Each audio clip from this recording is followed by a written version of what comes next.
Ernie Irvan coming to the bottom. Kyle Petty deployed directly behind them. Kowicki gets turned around. Petty gets through, but bang! Terry Labonte takes it on the chin, as does Hut Strickland, Richard Petty, Dave Mader, Ben Hess, Rick Wilson, and finally, A.J. Foyt. Second angle here. Here you see the 4-car down on the bottom. Up goes Mark Martin into the side of Kowicki, and away we go into an 8-car calamity. Yeah, that move on the bottom actually broke the front end loose on the 6-car, and he drifted up and got into the other car. Looks like he just drove into him, but there was no control. The car was actually in the air off the ground. And actually, Ernie Irvan didn't do anything wrong. He was 4 or 5 feet below Mark Martin, but the air pushing off of him was just enough to get Mark Martin loose. Here's Sterling Marlin. This is the start-finish line going down to turn 1. Following Ricky Rudd, as he exits turn 2, we'll see the car all of a sudden it just turns right, like he did in Darlington last week. See? The car just all of a sudden, the right front goes down and into the wall. Along comes Richard with nowhere to go. Now there's a couple of other cars. The Dave Mader car will come spinning in. There's Dave Marcus spinning, Dave Mader. Here he was running over lap traffic real quick. He threw his hand up saying, I'm running up on traffic. But Rusty Wallace couldn't get stopped quick enough. Rusty tapped him in the rear. Watch him go across the grass down here. The only problem, he's going to go across that grass and cross right back up traffic in the racetrack. And then when they start trying to avoid him, you're going to see cars up in the outside wall. Came back down. These other cars wrecked when they saw him almost coming back onto the track. Derek Cope, Richard Petty's 43, and Hut Strickland. And this is a day when we celebrate our independence and count our blessings. And the way I see it, yes, there are problems, but we are still the freest, fairest, and the greatest country on the face of the earth. And I just met with the NASCAR drivers, a real thrill for a sports fan, and they epitomize the best in sportsmanship, the best in family, the best in patriotic values.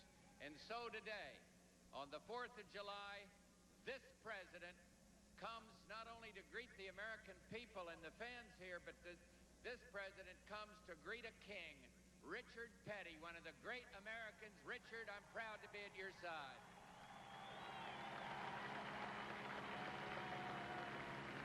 On the outside of row number 1, there he is, the king, Richard Petty. First time on the front row since 1984. Richard Petty outside row number 1. Watch with us the start and how things go on the first lap of the Pepsi 400.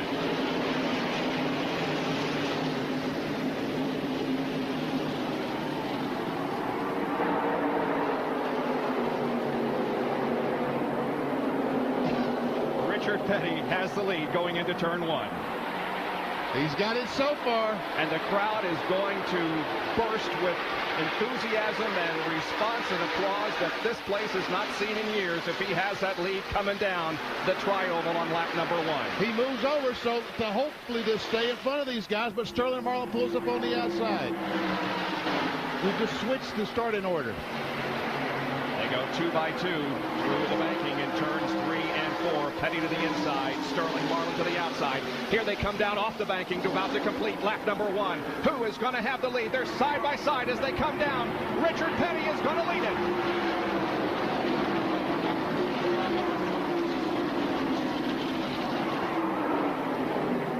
And here goes Sterling Marlin trying to take the lead from Richard. Earnhardt has fallen back to 29th position as we do have a new leader. Sterling Marlin has gone to the front, Petty at second, and here comes Ernie Irvan looking to take over second spot from Richard. Davey Allison runs in 4th, and Ricky Rudd is 5th. Richard Petty coming into the pits. Probably, well, I don't know, 82 laps now, so we're a little past halfway. We speculated on the possibility of a relief driver. John, is that what they're setting up for?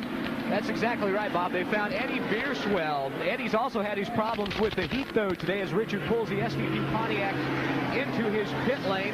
Eddie burned his foot in his car before he got out and retired for the day. Now the crew will go to work. They will also change 4 tires, put in a full load of fuel. The King climbs out of the car, very, very hot, as he says, get out of my way. I need to get over and sit down and get some oxygen and get some cool towels on me. Bierswell goes into the race cars. The team works on the left side. Now, they were concerned. At first, they thought about Buddy Baker, but the seat was not wide enough for Baker, so they had to go down pit road, look for Jimmy Means, Dale Earnhardt, couldn't find them. They finally found Eddie Bierswell. He is now getting strapped up to take over the King's ride, and we'll check in with Richard, but right now it just looks like he's extremely hot and just worn out. Well, I'm sure it's a big disappointment for Richard not being able to go all the way in his last event here at Daytona, but ladies and gentlemen, it is hot here, and it's very humid, and conditions are very uncomfortable. And when you reach 55 years of age, your stamina just isn't what it was when you're younger. And that's one thing I was thinking of when Richard was on the podium today and talking about all the places he's been this week, reading the newspaper. He's been to Orlando, been to Tampa, all over the state of Florida. You know, he's just, in this kind of heat, he's physically worn out and not ready for this kind of race. Trouble out the back straightaway. The stand all 5, 6, 7 cars. Keep counting, Mike. Keep counting. There's more. I'm telling you, the best of them. I collected a bunch of them, including Richard Petty. He was right in the middle of that deal. Davey Allison does not get back on the lead lap. Gant and Elliott meet into the line. There's Dick Trickle's car. Richard Petty up against the inside retaining wall. Boy, there's some more. The number 1 car, Rick Mast. There's Jim Sauter, 71. Looks like the 9 car of Chad Little up on the left. Dave Marcus. Excuse me, Jimmy Means. There's the 1 There's car. Darrell Waltrip torn up real bad coming out. 90 car of Hut Strickland. Oh, crash down the front straightaway. Ken Schrader. Wally Dollett back. Darrell Waltrip's involved. And Richard Petty is flaming going into turn number 1. He's knocked the oil cooler off his car, and the oil is on fire. Richard Petty, the car is on fire. Petty has got the car stopped. It'll go out. Fire extinguisher. It'll go out. That was Richard yelling to his crew, get a fire extinguisher down here. Yeah, they got there. I pulled up to the fire truck. Richard said, I pulled to the fire truck. Well, I'll tell you, that's a great presence of mind, right? Richard Petty coming out of the garage area. Here comes Richard in the SDP Pontiac.